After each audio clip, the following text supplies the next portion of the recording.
Hey everyone, I wanted to go over the new and exciting news that we have for Monster Hunter Rise Sunbreak on both the Nintendo Switch and on PC, but PlayStation, Xbox, and PC Windows players will be able to get their hands on the game starting on April 28th. And today we're going to be checking out the latest developer interview that we have thanks to the latest Capcom developer blog update. I'm going to be leaving a link in the description below for you guys to check it out, where we essentially are getting details from Yuya Endo, one of the environment designers for the game, breaking down just how Sunbreak's maps and environments were fully built from the ground up. I'm a big fan of reading developer details and certainly getting information on just how they decided to just get this game to not just run on the Nintendo Switch, but also bringing back the map like the jungle back to the forefront, and some of the changes that they did to it is certainly something that I love to talk about. So we have about 5 different developer questions that they were asked, and there's some interesting tidbits here regarding the development of the game that I certainly want everyone to be aware of. So link in the description below for the full interview. And the first question, they just simply ask, first off, could you tell us what was your role on Sunbreak? And of course they're talking to Yuya Endo, the environment designer. They mentioned that I was in charge of overseeing all of the work regarding the environment, so I was basically managing that department. I was involved in everything environment related. When we started development, including the schedule management and communications with other departments, providing support whether it was needed, and basically being involved in a wide variety of tasks. This was the first time for me being in charge of an entire department. So after having some basic context of what they did, their second question is, there are several locales with different characteristics in Sunbreak. Could you tell us a bit more about your overall concepts for the game, as well as individual concepts per locale?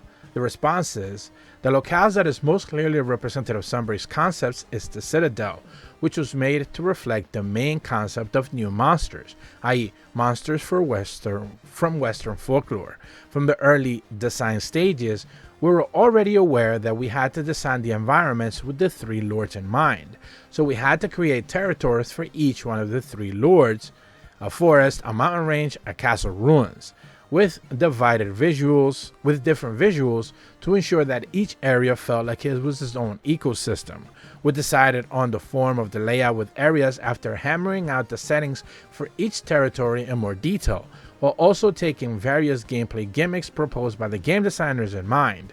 Since we have 3 different areas with wildly varying atmospheres, it was tough to get everything to fit into the game's memory, and we had to reduce the processing load until it just barely fit. Of course, they're referencing to the Nintendo Switch original launch build. So it all worked out somehow in the end. Fortunately, we had a lot of help from other departments, because I was really asking for way too much from the members of the environmental team. But thanks to their hard work, the entire locale looks beautiful, from the main hunting areas to various areas that are just for exploring. So I hope everyone takes the time to search every nook and cranny of this lush environment. And that is one of the biggest complaints that I've actually had regarding the Citadel, and it's funny that even in their developer answer, they talk about it, and it's that it's just too big. It's just unnecessarily way too big.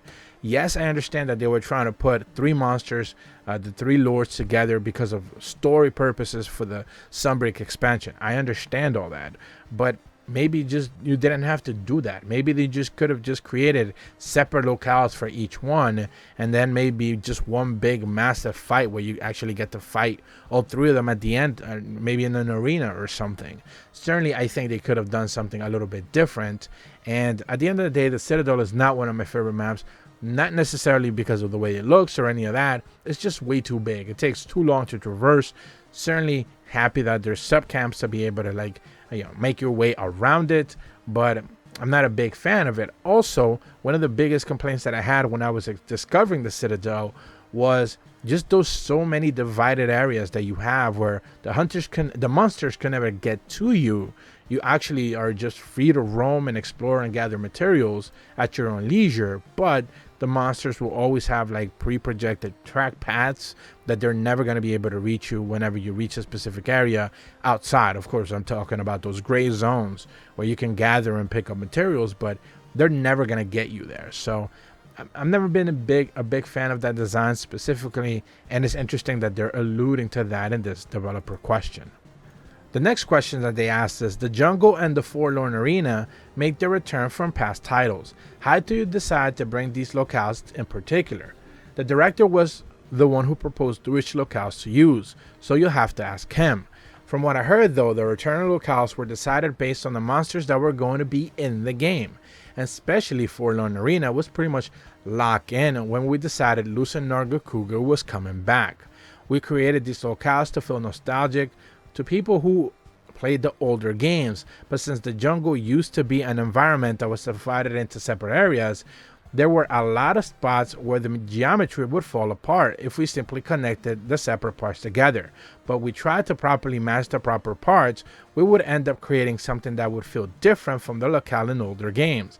And since there have been a lot of improvements in lighting technology since the older days as well, it was hard to use smoke and mirrors as well. So the designers in charge of the jungle really had to think carefully about how to make this locale work.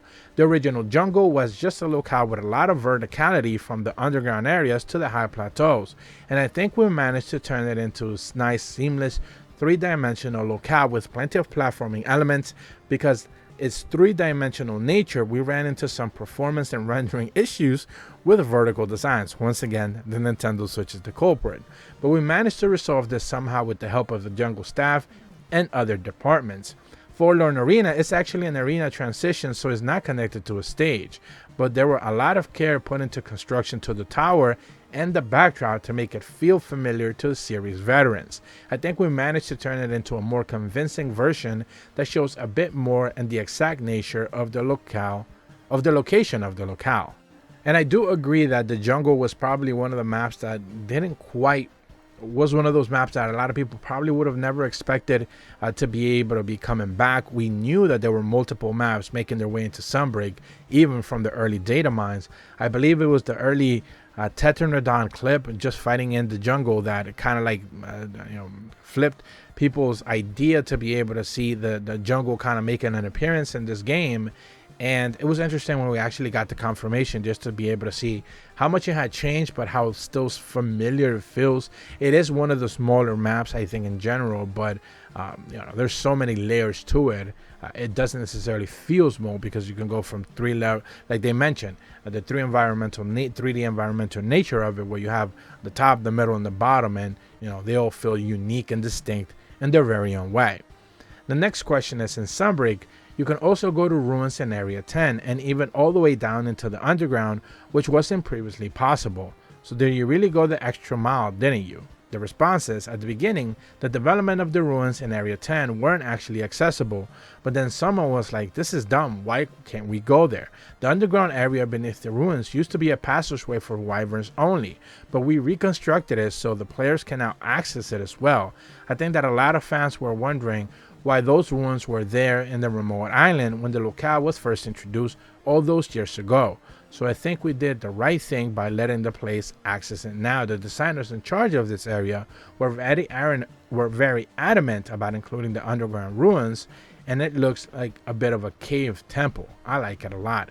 And this is something that I covered in one of the developer interviews or developer campaign details that we got a few days ago, where they essentially just mentioned that the jungle was one of those maps that they worked a lot on, but specifically having full access to the ruins was something that they wanted to do, and it certainly clearly shows. And then the last question they ask is not a locale per se, but the new base El Gato Outpost is also very different from Komura Village and Rise. What kind of themes do you have in mind for this? El Gato's themes started out as kingdom-like base. It was built around the crater and it ties into the story, and it was made sort of a royal fortress of the land that wasn't swallowed into a whole. The setting for the kingdom was culturally advanced country with access to advanced technology, so we created some background elements like the steam-based technology to add flavor. It was also very particular about including some platforming elements. There are a lot of interesting sightseeing spots like the Cahoots outlets, and watching down from the crater at the top of the large crane that you can reach by climbing the fortress. There's also a trolley driving around the outpost like sort of a roller coaster. If you haven't checked it out yet, you should really give it a look as it moves around, especially near the tea shop. We also put various facilities close to each other to improve usability. There's a lot of elements crammed into one space than I originally expected. So I was really worried that the performance was going to remain stable. Again, I feel like a broken record here, but we were able to get everything to work thanks to the environmental staff and the staff members from other departments as well. I cannot thank them enough. And I do think for, how small Elgato ends up being, you expect it to be a little bit bigger when, you see the cutscenes and stuff like that, and you eventually get tossed into it. A lot of PlayStation, Xbox and PC Windows players are going to discover this, but it is just a hub. It is just one specific relatively mid-sized area, and there's nothing else to it. And it's just from get you to, from quest to quest, crafting, whatever. There's really nothing there. There's no hidden secrets, hidden areas that you can go into a different loading area or anything. And that's just one big open zone. And, I kind of expected it, at the very least from the teasers that we got before we actually ever got to step into it, that it would be a little bit bigger. But, at the end of the day, if they were concerned about performance issues, certainly wasn't that too much of a surprise that they had to, crunch it down and make sure that everything was just seamless and small for a reason. But that's about all the information that I have for you guys today. Once again, link in the description below for the entire developer interview and details that we got. I love covering this kind of stuff because it puts perspective and information from the developer's eyes and view so we can understand it. We don't have to assume why they did the things that they did or have some speculation video. We actually have the words directly from the developers, so we don't have to guess anymore. We directly know why the jungle is the way that it is. If you're brand new to my channel, be sure to leave a like and subscribe. Hit the bell to receive notifications when the videos go up. And as always, thank you so much for watching. See ya.